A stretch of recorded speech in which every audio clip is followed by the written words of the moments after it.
The graduation party was in full swing when my brother-in-law decided to make his move. Tables filled the backyard, white tablecloths catching the afternoon sun, while relatives I barely recognized helped themselves to the catered buffet. My son stood near the gift table, still wearing his cap and gown, accepting congratulations from aunts and uncles who had barely acknowledged his existence throughout high school. Marcus approached with that familiar smirk I'd learned to ignore over the years. My sister followed 2 steps behind, her expression already apologetic in that way that told me she knew what was coming but wouldn't stop it. "Congratulations, graduate," Marcus announced loudly enough for nearby tables to hear. He pulled something from his jacket pocket with theatrical flair. "I got you something special." My son's face lit up with genuine hope. At 18, he still wanted to believe the best in people, even people who had spent years proving they didn't deserve it. Marcus held out his closed fist, building the suspense. Relatives turned to watch. My mother sat down her plate. Even the caterers paused their work. He opened his hand to reveal a plain yellow pencil, the kind you'd find in a box of 50 at any office supply store. Not even sharpened. "Here's a pencil. That's all you'll ever need," Marcus said, his voice dripping with false cheer. "Community college doesn't require much, right? Save your money for something important." The laughter started at Marcus's table and spread like wildfire. My uncle slapped his knee. My cousin nearly choked on her wine. My mother pressed her napkin to her mouth, but her shoulders shook with suppressed giggles. My son took the pencil, his smile frozen in place. I watched his fingers close around it, knuckles white. "Thank you," he managed, his voice barely audible. "What was that?" Marcus cuped his ear mockingly. "Speak up, community college boy." More laughter. Someone actually applauded. I felt my phone vibrate in my pocket. The timing was so perfect it almost felt scripted. I pulled it out and glanced at the screen. The message was from Patricia, my assistant at the firm. "Board meeting in 30 minutes. They need your approval on the Henderson loan extension. Marcus Henderson. 72 hours until default if not approved today." I looked up from my phone. Marcus was still basking in the attention, accepting congratulations from my uncle for his hilarious gift. My sister touched his arm, whispering something, but he shrugged her off. My son had moved away from the gift table, the pencil still clutched in his hand. He wasn't crying. That would come later, probably in his room where no one could see. He'd learned early that showing emotion in this family only gave them more ammunition. I walked toward Marcus slowly, my phone still in my hand. The laughter died down as people noticed my approach. My sister's face went pale. "That was quite a gift," I said, keeping my voice level. Marcus grinned wider. "Just being practical. No point spending money on fancy presents for a kid going to community college. Save that for the real achievers, right?" "Right," I agreed. Speaking of money and being practical, I held up my phone, making sure he could see the screen. His eyes flicked down, then back to my face. I watched the confusion settle in. "Your loan extension," I said quietly. "The board meeting is in 25 minutes now. They need my approval." The blood drained from his face so quickly, I almost felt sorry for him. "Almost. You're bluffing," he said, but his voice had lost its certainty.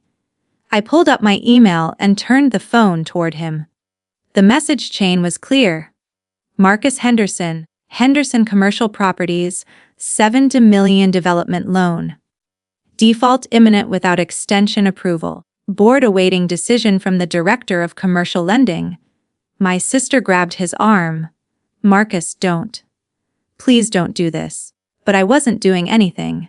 "Not yet. I don't understand," my mother said, her voice cutting through the silence that had fallen over the party. "What's happening?"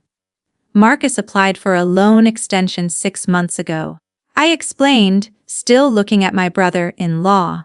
His commercial development project ran into some complications, cost overruns, contractor issues, the usual problems that happen when someone tries to build an empire without proper planning. Marcus' jaw clenched. This is a family gathering. We can discuss business later. You brought business to the party, I pointed out. That pencil was your way of reminding everyone that my son isn't worth investing in. I thought we could discuss investments while we're on the topic. I was joking, he said quickly. It was just a joke. Jokes are funny, my son said quietly from behind me. Everyone turned to look at him. That wasn't funny. Pride swelled in my chest. He was finding his voice. Marcus tried to recover. Look, I'm sorry if I hurt your feelings, but this is ridiculous. You can't hold a business loan hostage over a graduation gift. I'm not holding anything hostage, I said. I'm simply deciding whether to recommend approval to the board. It's what I do every day. Evaluate risk, assess character, determine if someone is worth the investment. My sister stepped between us. Please, he didn't mean it. You know how he is. He jokes around. It's just his way. His way has been to belittle my son for 4 years. I said every family dinner, every holiday, every achievement. When my son made the honor roll, Marcus asked if they gave out participation trophies for showing up. When he won the science fair, Marcus said playing with baking soda volcanoes wasn't real science. When he got accepted to college, any college, Marcus made sure everyone knew it wasn't good enough. The backyard had gone completely silent. Even the catters had stopped moving. I didn't know, my mother whispered. You laughed, I reminded her gently. Every time all of you laughed. My uncle had the grace to look ashamed. My cousin suddenly found her wine glass fascinating. Marcus's phone rang. He pulled it out with shaking hands, looked at the caller ID, and went even paler. That's probably your business partner, I said. Robert called me this morning. He's very concerned about the loan situation. He mentioned something about dissolving the partnership if the extension doesn't go through. Marcus answered the call, his voice tight. Not now, Robert. He listened for a moment. I said not now. He hung up and shoved the phone back into his pocket. The board is waiting, I said, checking my watch. 20 minutes now. What do you want? Marcus asked through gritted teeth. An apology. Fine. I'm sorry. I apologize for the pencil. I apologize for everything. Happy. Not to me, I said to him. I pointed at my son, who stood there with that cheap yellow pencil still in his hand, looking smaller than he should on what was supposed to be his day. Marcus turned to face him. The smirk was completely gone now, replaced by something closer to panic. I apologize. The pencil was inappropriate. I shouldn't have mocked your college choice. My son looked at me, then back at Marcus. Why did you what? Why did you spend 4 years making fun of everything I did? What did I ever do to you? Marcus opened his mouth, closed it, then opened it again. No answer came out. He's jealous, my sister said quietly. Everyone turned to stare at her. She looked at her husband with something like pity. He's been jealous since the beginning. When you started dating someone who actually graduated college, someone with a career that didn't require family money to get started, someone whose son might actually surpass him. That's not true, Marcus protested weakly. It's completely true, she said. I've watched you tear down a child for years, because you were afraid of being overshadowed. I should have stopped it. I should have said something. He turned to me. I'm sorry. I'm so sorry I let it go on this long. My phone buzzed again. Patricia, 15 minutes. Board is assembled. Henderson file is ready for your review. I need to make a call, I said. Excuse me. I walked toward the house, my son following close behind. Behind us, I could hear the party dissolving into uncomfortable murmurs and awkward conversations. Inside, I sat at the kitchen table and pulled up the Henderson file on my phone. My son sat across from me, still holding that pencil. "Are you really going to deny his loan?" he asked. "I'm going to make an honest assessment," I said. "That's my job." Because of the pencil, because of 4 years of systematic cruelty towards someone I love, I corrected. Because character matters when you're lending $700 million. Because someone who treats family that way might treat business partners, contractors, and clients the same way. Because risk assessment includes evaluating whether someone can be trusted. My son nodded slowly. "What if he changes?" "Then he changes after facing consequences." I said, "Real consequences, not just embarrassment at a party. But Aunt Sarah will be affected too." Smart kid. Always thinking about the bigger picture. "Aunt Sarah married him knowing who he was," I said gently. "She's made choices too, but I'll talk to her separately. Make sure she's protected regardless of what happens with the business." He set the pencil on the table between us. "I'm not going to community college, I know. I got accepted to Stanford full academic scholarship. I found out last week." My breath caught. "What?" "I didn't tell anyone because I knew what would happen." He said Uncle Marcus would find a way to make it about him, or tear it down, or make it seem like it wasn't real. So, I just kept quiet. Pride and heartbreak war in my chest.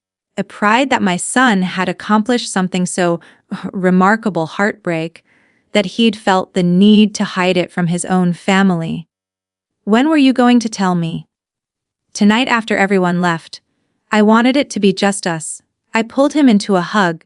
This brilliant boy who'd learned to protect his joy from people who should have celebrated it. My phone rang. Patricia's name flashed on the screen. "The board?" my son asked. I nodded and answered. "Patricia, they're ready for you, Director. The conference line is open. Should I connect you?" I looked at my son, at the pencil on the table, at the backyard visible through the window, where my family sat in uncomfortable silence. "Connect me," I said. The line clicked. 5 voices greeted me. The board members I'd worked with for 8 years. "We have the Henderson file," the chairman said. $7 million extension request. Default imminent without approval. Your recommendation." I looked at the pencil again. Such a small thing, such a devastating message. "Denied," I said clearly. Risk assessment indicates poor character judgment and questionable decision-making patterns. "I cannot recommend extension approval." "Silence on the line then," Yoded. "The board concurs with your assessment. Extension denied. Henderson Commercial Properties has 72 hours to cure default or face foreclosure proceedings." They disconnected. It was done. My son stared at me. "You really did it." "I really did. What happens now?" "Now." I picked up the pencil and snapped it in half. "Now we celebrate your acceptance to Stanford properly. Just you and me. No one will try to make it small." We heard the back door open. Footsteps approached. My sister appeared in the kitchen doorway. Mascara streaked down her face. "He's outside crying," she said. Robert called again. "The partnership is over. The business is done. Everything he built is gone. Everything he built on loans he couldn't repay." I corrected gently. "Everything that was already failing. I just stopped pretending it wasn't." She nodded, wiping her eyes. "I know. I've known for months. I just didn't want to face it." "What will you do?" "I don't know. But I do know I'm sorry for everything. For not protecting your son. For choosing my husband over my nephew. For laughing when I should have stood up." My son stood and hugged his aunt. She broke down completely, sobbing into his shoulder while he patted her back awkwardly. "It's okay," he said. "It's going to be okay." Always the bigger person. Always kinder than they deserved. Outside, I heard car doors slamming. The party was breaking up early. Good. It was never really about celebration anyway, just another opportunity for performance and judgment. My mother appeared at the door. "I don't understand what just happened." "Marcus gave your grandson a pencil and told him it was all he'd ever need." I said. I showed him what need actually looks like. She looked at the broken pencil on the table, at my son, at me. He got into Stanford. Full ride. My son confirmed. Her face crumpled. And we've been treating him like he was nothing. Not nothing, I corrected. Just not worth investing in, according to the people who should have loved him most. She left without another word. Through the window, I watched her gather her things and leave with my uncle. Both of them looking decades older than they had an hour ago. My phone buzzed one final time. Patricia Henderson default filed. Board meeting adjourned. Congratulations on another successful risk assessment. I deleted the message and turned off my phone. What now? My son asked. Now we order pizza, I said. And you tell me everything about Stanford. Every single detail. And I listened like I should have been listening, all along, without waiting for permission from people who never deserved a vote. He smiled. Really smiled for the first time all day. Can we get the good pizza? Not the cheap stuff, the best pizza, I promised. Because you deserve the best. Not a pencil, not scraps, not conditional love based on other people's insecurities.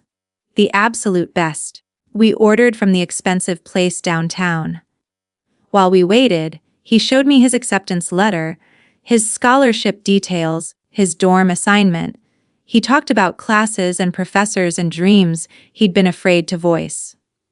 And I listened, really listened, making up for all the times I'd let other voices drown out what mattered most. The pizza arrived. We ate in the kitchen, just the two of us, while the sun set on the worst and best graduation party I'd ever attended. My son threw the broken pencil in the trash on his way to get plates. He'd need much more than that at Stanford, and thanks to